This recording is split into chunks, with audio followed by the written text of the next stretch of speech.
내 힘든 인생의 가치라는 제목으로 말씀을 전하겠습니다. 두 가지 짧은 이야기를 먼저 드리고 말씀을 시작하겠습니다. 아주대학교 이국종 교수님을 여러분 아실 겁니다. 의과대 교수이시고 외상센터 외상 전문의시죠. 그분이 이렇게 유튜브에서 하는 이야기를 잠깐 들었습니다. 우리의 인생이 99%가 비극이다. 그럼 이제 1%가 희극이라는 말이죠. 우리 인생이 99%가 비극으로 가득 차 있는데 그때 그 1%밖에 안 되는 희극이 그때마다 때로는 기쁨을 주고 때로는 즐거움을 주고 때로는 행복을 주면서 이 99%의 비극의 인생을 살아간다. 그런 내용의 이야기였습니다. 또 하나의 이야기는 배우 박신양 씨를 아시죠? 잘 모르십니까? 박신양. 예. 몰라도 괜찮습니다. 그분이 했던 말이 중요한 거니까. 그분이 러시아에 이제 유학을 갔었죠. 이제 배우가 되기 위해서 유학을 갔는데 러시아에 가서 공부를 하는 과정 속에서 너무 힘든 거예요. 그래서 입에 달고 산 말이 있었대요. 그 이제 선생님 앞에서도 그랬는데 왜 내 인생은 이렇게 힘들까요? 왜 내 삶은 이렇게 힘들까요? 이 말을 이제 달고 살았대요. 그랬더니 교수님이 이제 듣다가 숙제를 하나 줬대요. 숙제가 뭐냐면 시를 하나 준 거예요.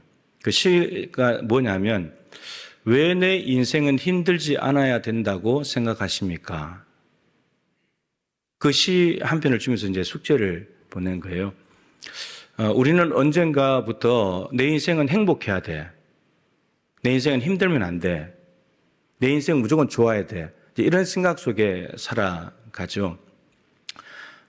근데 우리의 인생 가운데 힘든 시간들과 즐겁고 행복한 시간을 퍼센트로 하면 얼마나 될까요? 한 절반 정도 될까요? 이제 우리 이국종 교수님은 99%, 1% 이렇게 했는데 저는 한 90%, 10% 이렇게 좀 될 것 같아요. 그리고 박신양 씨는 말하기를 50, 50 정도 되지 않을까요? 아니면 힘든 시간이 더 많을 겁니다. 그런데 우리가 그 힘든 시간은 이렇게 우리의 기억 속에서 빼버리고 싶죠. 다시는 기억하고 싶지 않잖아요. 내 인생에서 빼버리고 싶죠. 근데 그 박신양 씨가 하는 말이 뭐냐면 그 시에서 아마 그런 내용이 있을 텐데 그 힘들었던 50%, 60% 인생은 내 인생이 아닙니까? 그 인생도 내 인생이잖아요. 근데 그 50%, 60%, 90% 되는 인생을 싹둑 잘라내버리면 10%, 40%, 50% 남은 것만 내 인생이라고 한다면 그게 정말 나일까? 그러면서 하는 말이 뭐냐면 우리의 힘들었던 인생도 사랑하는 법을 배우면 좋겠다. 근데 그 얘기를 하더라고요. 우리가 지금까지 고난당하거나 힘든 일을 겪으면 누군가가 위로하거나 권면하거나 어떤 말씀을 하게 되면 주로 이런 내용이었을 겁니다. 힘내시라고. 그리고 지금 지나면 이제 오르막이 있으면 내리막이 있듯이 좋은 날이 올 거라고. 잘 견뎌내시면 좋겠다. 그리고 하나님께서 우리를 좀 더 큰 그릇으로 빚으시려고 이 과정을 허락하시는 거다. 연단의 과정이고 그런 과정이다. 근데 이제 주로 이런 얘기를 들었는데 이제 박신양 씨가 하는 이야기는 뭐냐면 그런 것들을 다 이제 포함하는 것이겠지만 힘들었던 시간 자체를 사랑하라는 거예요. 이걸 단지 이겨내야 될 시간으로 보지 말고 그 자체도 내 인생이니까 그 자체를 사랑하면서 살면 더 좋지 않겠냐. 그런 내용이에요. 여러분의 인생도 지금 눈앞에 여러분들이 뭐 40년, 50년, 80년 인생을 쫙 펼쳐놓고 힘들었던 시간을 골라내가지고 없애버리면 비율이 얼마나 될지 모르겠지만 없애버리면 여러분 그 남아있는 인생이 내 인생이긴 하지만 반쪽짜리 인생이잖아요. 슬픔이 없이 위로를 얘기할 수 있습니까? 고통 없이 기쁨을 이야기할 수 있나요? 절망을 빼버리면 소망을 얘기할 수 있습니까? 죽음을 빼고 영광을 얘기할 수 있습니까? 앞에 것들이 있기 때문에 뒤에 게 있는 건데 뒤에 걸 얘기하려면 앞에 게 있어야 되는데 오늘 요셉입니다. 요셉도 이제 그러한 삶을 살아온 인생 중에 하나죠. 17살, 지금으로 말하면 고등학교 1학년 나이죠. 형들이 요셉을 팔았습니다. 지도자가 된다는 꿈을 2번이나 꾼 걸 가지고 이야기를 하니까 형들이 이제 시기질투가 나고 화딱지가 나서 네가 지도자가 되나 보자. 우리가 있는데 네가 감히 그러면서 팔아버렸잖아요. 지도자는 위로 가야 되는데 밑으로 가는 삶을 만들어 버렸잖아요. 그 종으로 팔아버렸잖아요. 근데 애굽의 노예로 팔려가가지고 보디발의 집에 갔습니다. 보디발의 집에 가서 그래도 열심히 일한 대가로 17살의 나이에 가족들이 나를 버렸구나. 나는 이제 끝이야. 그러면서 극단적인 선택을 하지 않고 그래도 가서 종이지만 열심히 살았더니 그 대가로 가정 총무가 됐습니다. 보디발의 신임을 얻게 된 거죠. 그런데 보디발의 신임을 얻고 가정 총무로 열심히 일하고 있는데 보디발의 아내가 이 요셉을 보고 유혹을 합니다. 나랑 같이 잠 좀 자자. 날마다 유혹을 하니까 요셉이 그걸 뿌리치고 도망갔는데 그걸 오히려 뒤집어 씌워가지고 누명을 씌워가지고 제가 나를 겁탈을 하려고 했다고 하면서 감옥에 갖다 넣어버렸잖아요. 억울하게 옥살이를 합니다. 감옥에 가서 또 요셉은 열심히 또 일을 합니다. 억울하지만 주어진 일 열심히 일해서 간수장에게 은혜를 입게 되죠. 간수장이 신임을 얻습니다. 그러고 있는데 바로 왕이 술 맡은 관원장, 떡 맡은 관원장이 이제 죄를 짓고 감옥에 왔는데 저들이 꿈을 꾸었습니다. 근데 꿈 해석을 못 하는 거죠. 그래서 요셉이 그 꿈을 해석을 해 주었습니다. 그래서 해석한 대로 떡 맡은 관원장은 죽고 술 맡은 관원장은 복직이 됐습니다. 요셉은 술 맡은 관원장에게 말했죠. 나 아무 죄도 없이 여기 왔다고. 가서 이야기 좀 해달라고. 그런데 이 술 맡은 관원장이 자기가 복직된 것이 너무나 기쁜 나머지 요셉의 말을 잊어버렸습니다. 그러고는 2년 동안에 더 억울한 옥살이를 해야만 했었죠. 2년이 지나고 난 뒤에 바로 왕이 꿈을 꿨습니다. 꿈을 꿨는데 꿈을 해석을 못하는 거예요. 분명히 심각한 꿈인데 똑같은 내용의 꿈을 2번 연거푸 꿨기 때문에 너무나 심각해졌죠. 그런데 애굽에 누구도 그 꿈을 풀 수가 없어서 그때서야 술 맡은 관원장이 요셉을 기억하고 요셉을 추천합니다. 그래서 요셉이 감옥에서 나와서 꿈을 해석해 주게 되죠. 그런데 바로와 그 신하들이 그 뜻을 받아들이면서 앞으로 닥치게 될 이 어마어마한 흉년이라는 나라가 완전히 망하게 생긴 이 위급한 상황을 요셉이 제시한 대로 다 이제 처방전까지 내려줬으니까 그것을 제시하자 요셉을 국무총리로 세웁니다. 그러니까 죄인이었는데 국무총리로 신분이 수직으로 거의 급상승해서 올라가게 된 거죠. 30살에 국무총리가 됐습니다. 그리고 110세 죽을 때까지 애굽에서 80년 동안 국무총리를 합니다. 오늘 본문은 형들이 찾아왔을 때인데 이때가 요셉의 나이가 39세입니다. 30세 국무총리가 됐고 7년 풍년이 왔고 2년 흉년이 2년째 된 해이기 때문에 39살입니다. 39세 된 요셉에게 있어서 13년의 인생은 어떤 인생일까요? 형들에게 팔려가지고 노예로 가고 그리고 집에서 아버지 야곱의 특별한 사랑을 받는 편애를 받는 그런 아이였는데 노예로 팔려가고 하나님의 말씀을 지키려고 하나님 앞에 죄 짓지 않으려고 하다가 누명을 뒤집어쓰고 감옥에 가고 여러분 그 인생을 기억하고 싶을까요?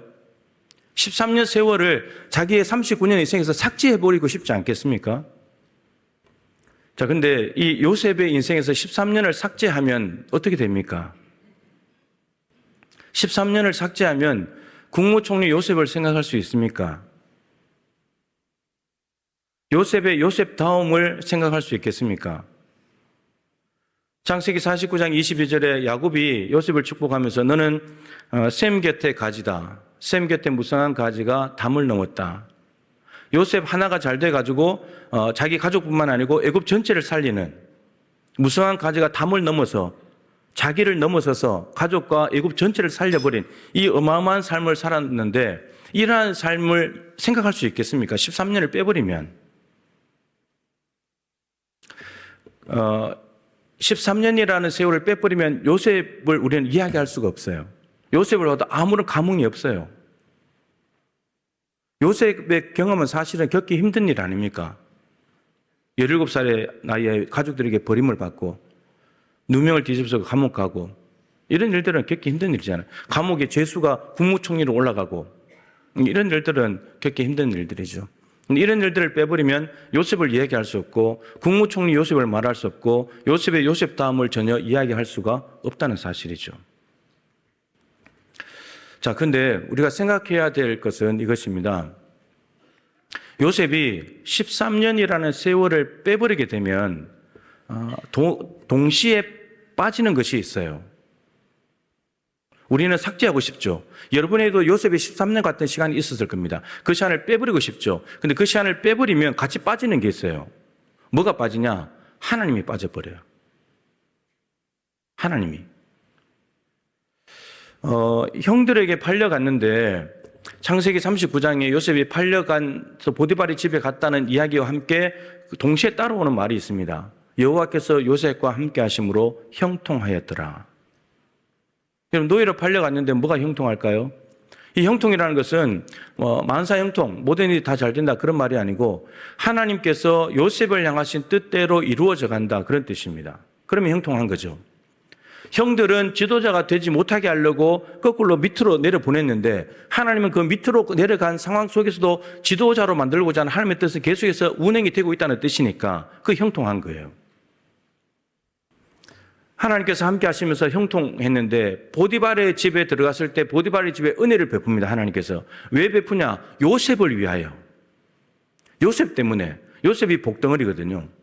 복의 통로, 떠나라 가라 복이 되라. 저게 이제 형들이 떠나 보냈잖아요. 가나안 땅에서.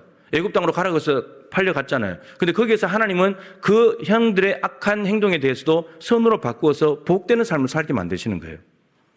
보디발의 집에 복을 준 것은 보디발이 잘나서가 아니라 요셉 때문에 요셉을 위해서 복을 주시는 겁니다. 보디발이 복을 받아야 아이고 우리 요셉 종으로 잘 드렸구나 이렇게 될 거니까. 그리고 이 감옥에 있을 때 두 관원장의 꿈을 해석해 주는 것. 여러분 하나님께서 베푸신 은혜 아닙니까? 하나님이 그 꿈을 해석해 주지 않는다면 요셉이 무슨 재주로 꿈을 풉니까? 그리고 죄인이 국무총리가 되는 것, 하나님의 영이 충만한 사람이 너밖에 없다. 하나님의 영이 충만한 것은 하나님의 영의 자유고 하나님의 영이 요셉에게 머물기 때문에 요셉이 국무총리가 되는 은혜를 입게 된 것이죠. 여러분 13년 인생 가운데 하나님이 군데군데 함께 하신 마라가 지나면 엘림이 있고 광야 3일길 가도 물이 없을 때 그러면 하나님께서 반석에서 물을 내시고 이런 엘림과 같은 오아시스들이 있는 이 하나님의 은혜가 있는데 13년이라는 힘든 시간을 빼버리면 이 하나님과 하나님께서 함께 하시고 하나님이 은혜 베푸시고 도와주셨던 모든 것이 다 빠져버려요. 그럼 요셉의 인생이 뭘로 설명이 되냐 이거예요. 하나님을 빼버리는데. 그리고 힘든 13년의 세월을 빼는 순간에 하나님이 빠지면서 근데 남는 게 있어요. 뭐가 남냐? 분노가 남아요. 형들을 보자마자 저 형들이 나를 팔았지. 보디발의 아내 나를 num령 뒤집어 씌워서 감옥에 넣었지. 보디발은 진상조사도 하지 않고 자기 아내 말만 듣고 나를 감옥에 갖다 넣었지. 여러분 억울함에서 나오는 분노가 폭발하는 거예요. 그 13년이라는 세월을 우리는 고난 자체 때문에 힘들었기 때문에 빼버리고 싶지만 그걸 빼는 순간에 하나님 또 내 인생 13년에서 없어지는 거고 그런데 남는 것은 분노밖에 없어요. 그럼 보복을 했겠죠. 근데 오늘 본문 말씀을 보면 13년이라는 세월에 대해서 형들과 만났을 때 형들이 나를 이곳에 팔았다는 것은 사실이지만 근심하지 마세요. 한탄하지 마세요. 주어가 바뀌어져요. 하나님이 나를 일로 보낸 겁니다. 하나님께서 나를 지도자로 세우려고 하는 그 구원 계획을 여전히 실행하신 겁니다. 형들이 지금 두려워가지고 요셉이 보복할까 봐 두려워서 그러고 있는데 13년이라는 인생 가운데 빼지 않으면 하나님이 그곳에 살아 계세요. 그래서 이런 고백들이 나옵니다. 하나님이 생명을 구원하시려고 나를 당신보다 먼저 보내신 거라고. 나를 먼저 보낸 것뿐이라고. 내가 당신들 때문에 힘든 길을 왔습니다. 이렇게 말하는 것이 아니고 하나님이 먼저 보내신 것뿐이라고 애굽에. 여러분 하나님께서 요셉을 보려다가 요셉아 내가 너를 지도자로 세우고 싶은데 형들이 너를 팔 거야. 그게 내가 이루고 가는 방법인데 형들이 너를 팔 거야. 근데 너 낙심하지 마. 보디발의 집에 갈 거니까. 근데 보디발의 아내가 유혹할 거야. 너 그때 유혹 뿌리치다가 감옥 갈 거야. 그렇지만 거기 가서 꿋꿋하게 살아. 그러다가 관원들이 오면 꿈 해석해줘. 내가 은혜 줄 거니까. 여러분 하나님이 이러다가 너 마침내 30세 되면 국무총리 될 거다. 이렇게 말하면 요셉이 갔을까요? 여러분 같으면 가실래요? 앞으로 한 5년 동안 십자가 지는 고통이 있고 나는데 여러분들은 놀라운 일이 일어날 겁니다. 그럼 5년 동안 갈 거예요? 못 가는 거예요, 그건요. 요셉은 지금 꿈과 정반대되는 곳으로 가는 것 같아도 하나님이 그 모든 인간의 악함과 계획과 섭리 가운데 하나님이 개입하셔서 하나님의 꿈을 이루어 가시는 과정인 거죠. 요셉의 하나님이 큰 구원으로 당신들의 생명을 보존하고 후손들을 세상에 두시려고 나를 당신들보다 앞서 보낸 거다. 먼저 보낸 거다. 그리고 그래서 당신들이 나를 일로 보낸 것이 아니고 하나님이 보낸 거다. 그래서 나를 애굽의 주로 삼으시고 아버지로 삼으시고 그 온 땅의 주로 삼으시고 이 애굽 온 땅의 통치자로 삼으셨다고. 지도자가 됐잖아요. 13년의 인생을 빼버리게 되면 이런 모든 것들은 다 사라지는데 근데 이 인생을 그대로 놔놓으니까 하나님께서 함께 하시는 인생이 돼버린 거고 그러면서 여러분 없어지는 게 있어요. 13년 인생을 힘들다고 해서 빼버리지 않고 힘들더라도 살려놓으면 하나님이 베푸신 은혜가 살아남게 돼요. 그 하나님의 큰 구원 계획이 드러나요. 그러면서 없어지는 게 있어요. 뭐가 없으냐? 분노가 없어져요. 요셉은 형들을 보복하지 않습니다. 보디발의 아내 보복하지 않아요. 지금 제일 요셉이 국무총리가 되는 순간에 가장 벌벌 떨고 있을 사람이 보디발과 보디발의 아내인데 누명 뒤집어씌워서 감옥 보낸 거 알잖아요. 근데 요셉은 보복하지 않아요. 13년의 인생을 하나님께서 함께 하셨다고 하면서 그 인생 자체를 가슴에 품어버리니까 그러니까 이렇게 되는 거예요. 만약에 아까 말씀드린 이걸 뒤집어 놓으면 이걸 빼버리면 하나님이 빠지면서 분노만 남아요. 두고 봐라. 이렇게 되는 거죠. 예수님의 3년 공생애 중에 마지막 고난주간 5일을 빼고 나면 어떻게 될까요? 어떻게 될까요? 예수님은 우리의 메시아가 될 수 없어요. 십자가에 죽지 않는 메시아는 가짜거든요. 진짜 메시아는 고난을 받고 십자가에 죽는 메시아가 진짜거든요. 예수님은 아버지의 뜻을 이루기 위해서 그 고난의 시간을 걸어가셨습니다. 이미 내려올 때부터 죽기 위해서 오신 분이시니까. 여러분, 고난의 시간을 사랑하라는 말은 이런 거예요. 사랑하니까 그 시간이 반복돼도 괜찮아. 이런 말이 아니고, 나 또 그 일을 할래. 그런 말이 아니라 가치가 있다는 거예요. 그 시간이 가치가 있다는 거예요.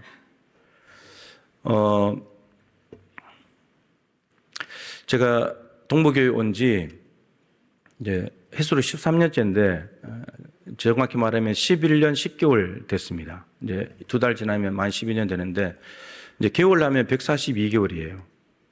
142개월 동안에 힘들고 어려웠던 시간은 얼마나 될 것 같으세요?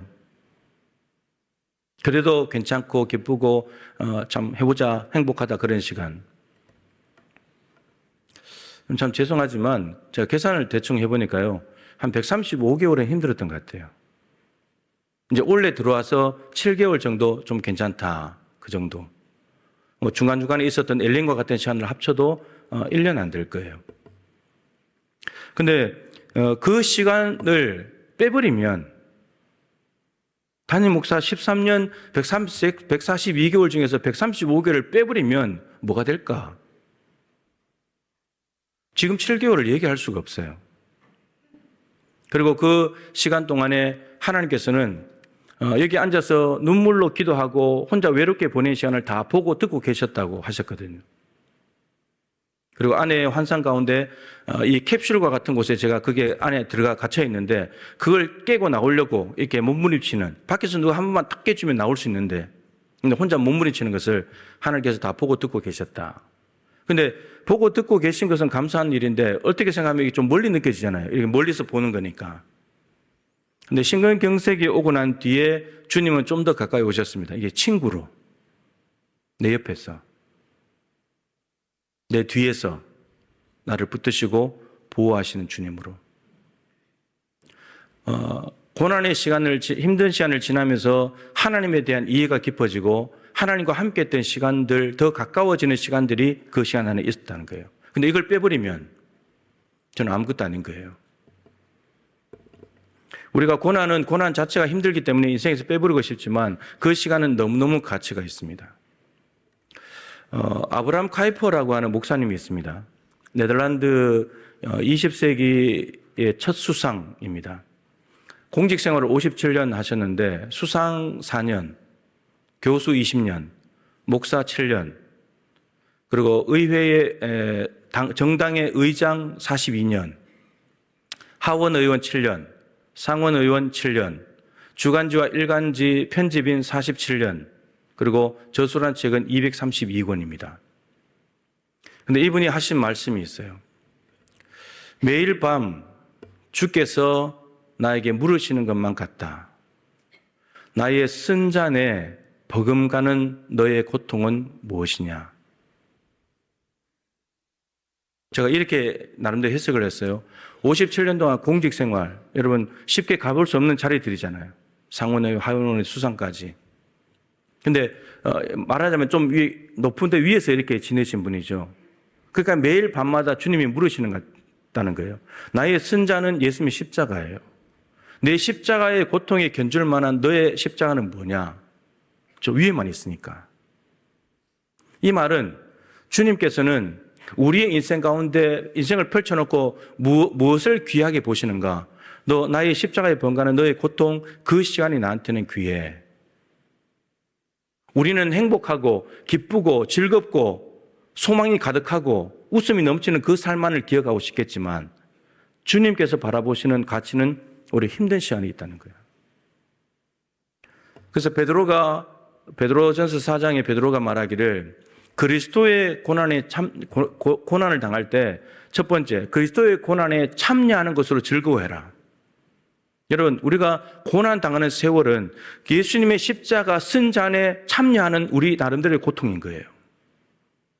예수님의 삶에 참여하고 예수님 삶과 닮았고 예수님을 따라가는 삶보다 더 가치 있는 삶이 어디 있어요? 우리는 행복하고 귀하고 기쁘고 충만한 그때를 오히려 가치가 있다고 말하겠지만, 그런데 십자가의 길을 걸어가신 주님은 네가 십자가 고난에 참여하는 것으로 즐거워해라. 나는 그게 가치가 있어. 두 번째, 그리스도 때문에 너희들 욕을 먹는다면 기뻐하라고 말하는데 이유는 성령께서 함께 하시는 증거라고.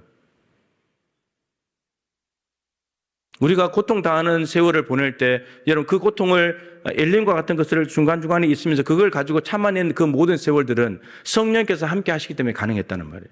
요셉의 13년은 성령이 없이는 불가능했다는 말이에요. 세 번째, 그리스도의 고난에 참여한다면 하나님께 영광을 돌려라. 여러분, 우리가 고난의 세월들은 하나님께 영광이 된다는 말입니다. 여러분, 이렇게 말하면 우리가 기억하고 싶지 않고 지우고 싶은 그 고난의 세월들은 얼마나 가치가 있습니까? 힘들다고 단순히 힘들다는 이유만으로 삭제할 만큼의 값어치가 없는 것이 아니라 주님께서 보실 때 너 날 닮았구나. 성령이 함께 계시는 거야. 하나님께 영광 돌려. 그만큼 가치가 있는 시간이라는 거예요. 지난 6개월 동안도 여러분들이 힘든 시간들이 있었을 겁니다. 여러분 그 힘든 시간들을 사랑해 보세요. 가치가 있는 시간이니까. 앞으로 7개월 동안에 또 힘든 일이 올 겁니다. 그럴 때마다 우리가 오늘 말씀을 따라서 생각을 좀 바꿔보자는 거예요. 힘드니까 힘든 거 무조건 싫어 이럴 것이 아니라 이 시간들을 통해서 하나님은 더 깊이 개입하실 것이고 이 시간들을 사랑하게 되면 하나님이 드러나게 되고 내 안에 있는 이 억울함과 분노의 마음들이 다 사라질 거니까 나를 더 아름답게 다듬어 가시겠죠. 너무너무나 가치 있는 시간이에요. 내 힘든 인생의 가치는 주님께서 인정하시는 너무나 값 있는 예수님을 닮은 가치입니다. 다가오는 모든 고난 앞에서 우리의 생각을 바꾸어서 고난의 시간도 사랑하면서 더 하나님께 영광 올려드리고 성숙한 신앙으로 나아가는 우리 모두가 될 수 있기를 바랍니다.